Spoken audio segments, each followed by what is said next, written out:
করতে পারে বৈধ শিশু। এখন এই 9 মাস যদি একটা মায়ের পেটের বাচ্চা সে এত হাঁটা শিখে যেত, আর এই সরকার থানা কাছারি পুলিশ কিছুই করতে পারবে না। আমরা দাবি করব যে ভুল করছো এখনই 1 লক্ষ পুলিশ নতুন করে নিয়োগ দাও। ওই জুলাই বিপ্লবের সাথীরা তাদেরকে ডাক দাও, তোমরা রাষ্ট্র সেবায় কারা আসতে চাও পুলিশের চাকরি করো। পুলিশের এসপি থেকে দারোগা সিপাহি পর্যন্ত 1 লক্ষ নতুন পুলিশ নিয়োগ করো। 3 মাসের ট্রেনিং দাও, রাস্তায় মাঠে নামায় দাও, দেখবা আইন শৃঙ্খলা পরিস্থিতি পাল্টে গেছে। যে সমস্ত পুলিশ ভাইরা আছে আমরা বলবো না তাদের বাদ দাও, কিন্তু তাদের সমস্যা 2টা। একটা হলো তারা সরাসরি যুদ্ধের মাঠে জনতার উপর গুলি চালানোর কারণে তারা মানসিকভাবে অপরাধী হয়ে গেছে, তাদের নৈতিক বল নাই। আর সরকারের এই 17 বছরে বলছে তোমরা আমার পক্ষে থাকো, বিরোধী দলের উপর গুলি চালাও, আর যত মাল সামান আছে ইচ্ছা মতো লুটে নাও। তো এরাও খাইতে খাইতে গলা পর্যন্ত ভরে গেছে, এদের আর নড়ার ক্ষমতা নেই। বুঝছেন না?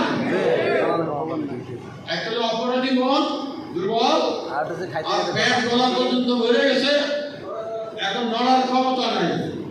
এই জন্য বলতে হবে যারা বাবা খাইছো, যারা চলে যেতে চাও তারা চলে যাও, আর নতুন লোক নিয়োগ করো, দেশের আইন শৃঙ্খলা টনটনা করো, মানুষ শান্তিতে ঘুমান, ব্যবসায়ীরা চাঁদা দেওয়া ছাড়াই ব্যবসা করো, আর ন্যায় বিচারের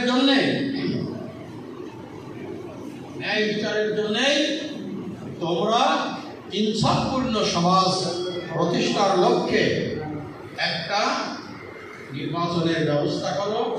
সেই নির্বাচনের মাধ্যমে জনগণের প্রতিনিধি হিসেবে যারা আসবে তারাই দেশের জনগণের সেবা করবে, ভালো করার চেষ্টা করবে। এই কথাই জামাত ইসলামী বলছে। কি বলছে জামাত ইসলামী? বলছে আল্লাহ এই সমাজে ইনসাফপূর্ণ একটি রাষ্ট্র কায়েম করার জন্য। এটা কি জামাত ইসলামীর কথা না আল্লাহর কথা? আল্লাহ সূরা হাদীদের 25 নম্বর আয়াতে বলছে, হ্যাঁ, লাকাদ আরসালনা রাসূলানা বিল বায়িনাতি ওয়া আনজালনা মাআহুমুল কিতাব ওয়াল মিজান লিয়াকুমান নাসু বিল কিসত। আমি নবী রাসূলগণকে পাঠিয়েছি, কিতাব পাঠিয়েছি, মিজান পাঠিয়েছি, কেন? মানুষ যাতে ইনসাফের উপরে প্রতিষ্ঠিত হতে পারে। এটা আল্লাহর হুকুম না?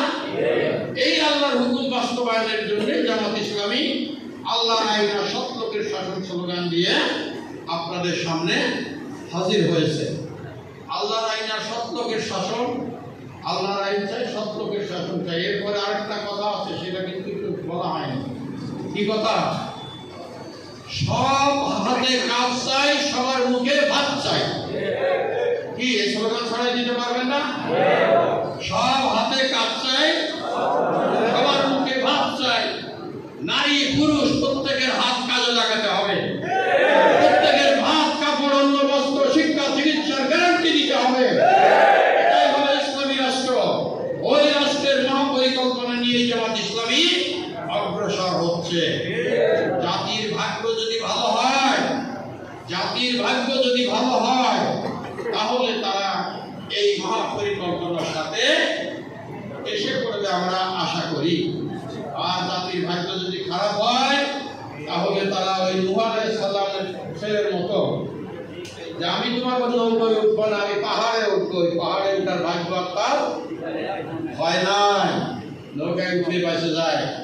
এখন আল্লাহ বলছেন, ইন্নাল্লাহা লা ইউগাইয়িরু মা বিকাওমিহি হাত্তা ইউগাইয়িরু মা বিআনফুসিহিম। ওই জাতির ভাগ্য আল্লাহ পরিবর্তন করে না যারা তাদের খাসলাতের পরিবর্তন না করে। মানুষের কাছে সোজা বলতে হবে, ভাই খাসলাতের পরিবর্তন করো, হ্যাঁ, এই কথাটা বলো। চুরি করবো না, চুরি সমর্থন করবো না, চুরি বরদাস্ত করবো না,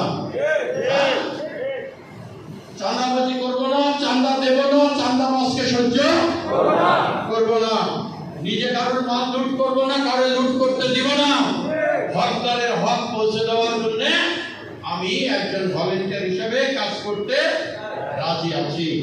এই কথাগুলো মানুষের কাছে যদি আমরা পৌঁছে দিতে পারি, হ্যাঁ, আর এই সরকার যদি শুভবুদ্ধির উদয় হয়, নতুন করে আইন শৃঙ্খলা বাহিনীতে লোক নিয়োগ করে, হ্যাঁ, আগামী 2-4 মাসের মধ্যে তারা আইন শৃঙ্খলা পুরো প্রতিষ্ঠিত করে নির্বাচনের পরিবেশ তৈরি করতে পারে, তাহলে আশা করি আমাদের এই গণ অভ্যুত্থানের অর্থ বেকার যাবে না।